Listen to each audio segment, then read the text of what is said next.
Hi, I'm Ben Morin, and this is my informative speech. Marijuana, cocaine, ecstasy, ketamine, mushrooms, Adderall, morphine, LSD, PCP, Oxycontin, and heroin. These are all drugs that have been used and abused by citizens of the United States of America. If you don't already believe that this country has a huge drug problem, then just listen to the statistics.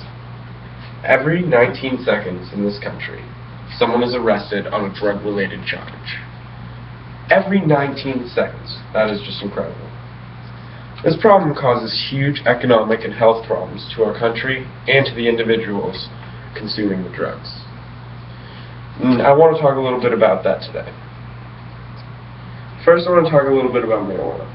In 2010, 1.6 million drug arrests were made, and of those 1.6 million arrests, over 850,000 of these were for merely marijuana. And that's according to the FBI's Uniform Crime Report for 2010. That same year, over 4.3 million pounds of marijuana were seized. In recent years, there's been steady growing support for the legalization of marijuana. 22 states have already legalized it for medical use, and only 2 states have legalized it for recreational use. So we still use it as a term of a drug when we talk about the statistics.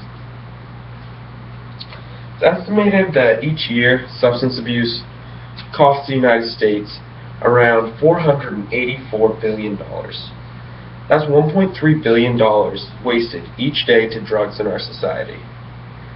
This is an unreasonable amount that we need to be spending on other things and not foolish stuff such as drugs.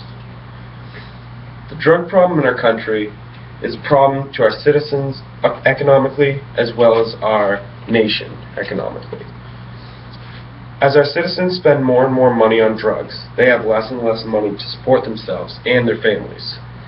This leads to them committing other crimes, such as theft, to try and support their habits. When all else fails, they depend on the government, and they ask for them to give them money as a source of income. Now, with these addictions come very serious health problems, and more often than not, overdoses. In 2010, there were 17,000 deaths attributed to all illicit drugs combined. Some of these drugs, such as cocaine, will wear out your body, your heart, and your brain, so you lose brain cells and your heart gets messed up over time. These drugs are making not only the users of the drugs weaker, but also our nation weaker. Our nation is being consumed by today's drugs, with 1.6 million people being arrested each year. More than half of this coming just from marijuana. Our nation needs to stop this horrific drug problem before it consumes more money and lives than it already has. Thank you.